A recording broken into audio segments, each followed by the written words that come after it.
The Newsday continues here on One News Now. I'm Diego Castro, bringing you the biggest headlines from around the world.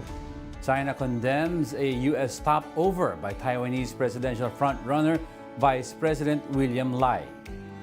In a statement, the Chinese Ministry of Foreign Affairs called Lai a troublemaker. They claim that Lai engaged in political activities in the U.S. in the guise of a stopover.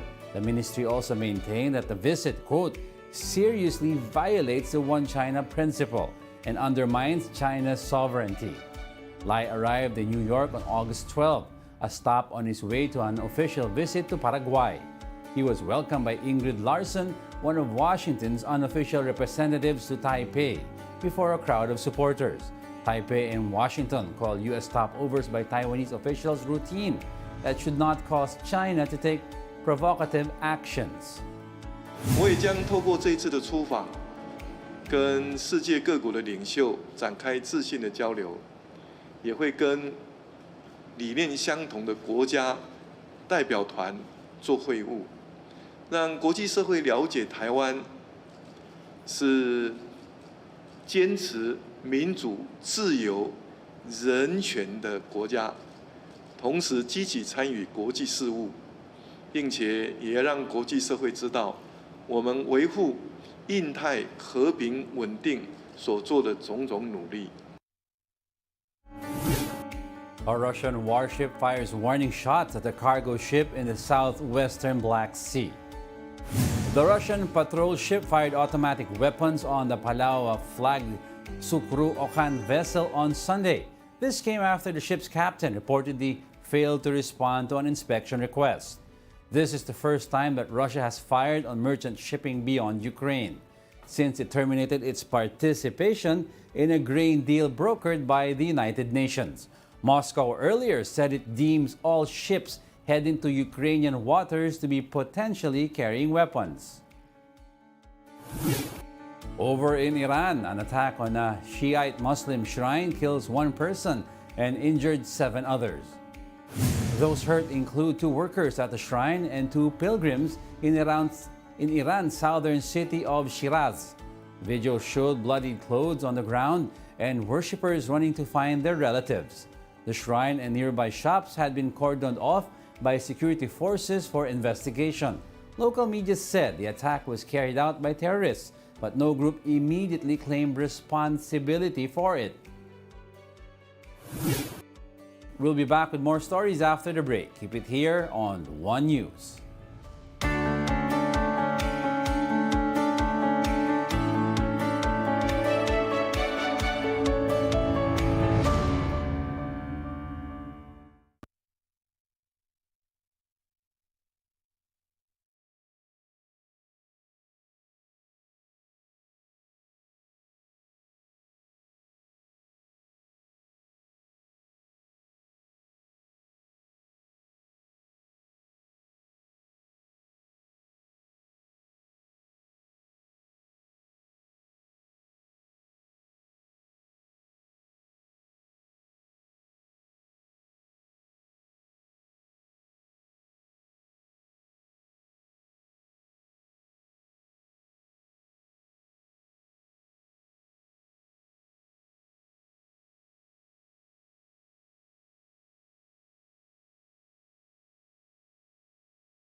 You're watching One News Now World. I'm Diego Castro. The death toll from the Maui wildfires have climbed to 93 as survivors grapple with the scale of the disaster. The fast-moving blaze engulfed Maui and leveled much of the resort town. The governor of Hawaii likened the burnout city of Lahaina to a war zone. Crews of firefighters continued to battle flare-ups, while cadaver dogs continued searching for victims. The governor vowed to investigate the response to the blaze and the emergency notification system. This came after some residents questioned whether more could have been done to warn them. Over in China, a mudslide kills at least 21 people, while 6 others remain missing. Flash floods caused by seasonal rains hit the Weizping village in Chang'an district of Xi'an on Friday. It wiped out 2 houses and other infrastructure such as roads, bridges, and power supply facilities. Local officials established an on-site headquarters and mobilized rescue forces of nearly 1,000 personnel.